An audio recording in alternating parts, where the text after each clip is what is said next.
Himalayan one अनुसंधान संस्थान शिमला ने वन अनुसंधान संस्थान देहरादून के सहयोग से हाइब्रिड मोड में कीटों और बीमारियों के विरुद्ध वन प्रबंधन के लिए एकीकृत दृष्टिकोण, चुनौतियां और समाधान रणनीतियां विषय पर एक दिवसीय क्षेत्रीय अनुसंधान सम्मेलन दिनांक 9 अगस्त 2024 को शिमला में आयोजित किया। संस्थान के निदेशक डॉक्टर संदीप शर्मा ने कहा कि इस सम्मेलन में चर्चा से निकली संतुतियां नई परियोजनाओं को बनाने में सहायक सिद्ध होंगी। उन्होंने कहा कि जलवायु परिवर्तन के कारण कीटों की समस्या और अधिक बढ़ रही है, अतः इसके नियंत्रण के उपाय पर और अधिक अनुसंधान की आवश्यकता है। वनों में कीटों से होने वाले नुकसान को कम किया जाना अति आवश्यक है।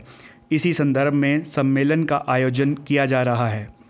मुख्य अतिथि श्री जगदीश चंद्र प्रधान, मुख्य वन अरण्यपाल सह प्रबंधन निदेशक वन विकास निगम हरियाणा ने उत्तरी राज्यों और केंद्र शासित प्रदेशों के वन विभागों द्वारा कीटों और बीमारियों के उभरते खतरों के विरुद्ध वन प्रबंधन के लिए एकीकृत दृष्टिकोण, चुनौतियां और समाधान रणनीतियों के बारे में बात की। उन्होंने कीट, पेस्ट्स, माइट्स, माइकोप्लाज्मा आदि के महत्व और संभावित निदानों की संभावनाओं के बारे में बताया। उन्होंने कहा कि वनों के कीटों का प्रबंधन एकीकृत पेस्ट प्रबंधन उपाय अपनाकर किया जाना चाहिए। जितना संभव हो जैव प्रबंधन से कीटों के नियंत्रण को प्राथमिकता देनी अति आवश्यक है ताकि पर्यावरण और पारिस्थितिकी का संरक्षण किया जा सके। डॉक्टर राजेश शर्मा, उप महानिदेशक अनुसंधान, भारतीय वानिकी अनुसंधान शिक्षा परिषद देहरादून ने कहा कि अनुसंधान परियोजनाएं सभी संस्थानों को संयुक्त रूप से आपसी सहयोग और निरंतर पर्यावरण, वन एवं जलवायु परिवर्तन मंत्रालय के दिशा निर्देशों के अनुरूप प्रस्तावित करनी होंगी। इसके अलावा जैव विविधता और पर्यावरण से संबंधित परियोजनाओं को विशेष महत्व देना चाहिए। साथ में इस बात का विशेष ध्यान रखा जाए कि अनुसंधान परियोजनाओं में जलवायु परिवर्तन के संदर्भ में राष्ट्रीय एवं अंतर्राष्ट्रीय प्रतिबद्धता का विशेष ध्यान रखा जाए। संस्थान के वैज्ञानिक डॉक्टर पवन राणा ने कहा कि कीट जीव विविधता में 70% भाग हैं।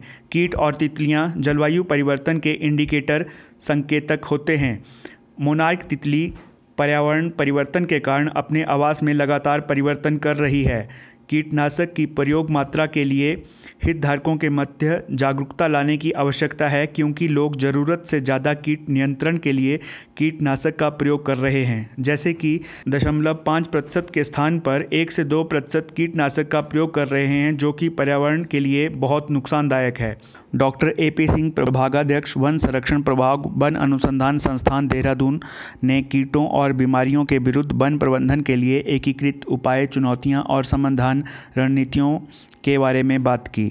डॉक्टर RS मनहास, निदेशक हिमोड रामपुर शिमला ने जनजातीय क्षेत्रों में वानिकी अनुसंधान पहल और आवश्यकताओं के बारे में बात की। डॉक्टर SP भारद्वाज ने उत्तरी राज्यों और केंद्र शासित प्रदेशों के वन विभागों और विश्वविद्यालयों द्वारा कीटों और बीमारियों के उभरते खतरों के विरुद्ध वन प्रबंधन के लिए जरूरी उपायों के बारे में जानकारी दी। क्षेत्रीय अनुसंधान सम्मेलन में हिमाचल प्रदेश, केंद्र शासित प्रदेश जम्मू और कश्मीर, लद्दाख केंद्र शासित प्रदेश, इसके अलावा पंजाब, हरियाणा, उत्तराखंड, उत्तर प्रदेश, हरियाणा, दिल्ली में वानिकी अनुसंधान पहल और आवश्यकताओं पर भी चर्चा की गई। सम्मेलन में उत्तर भारत के वन अधिकारियों, वैज्ञानिकों, NGO एवं इंडस्ट्री के प्रतिनिधियों ने भाग लिया और अपने विचार रखे। इसके अलावा पंचायत प्रतिनिधियों एवं प्रगतिशील किसानों ने भी सम्मेलन में भाग लिया।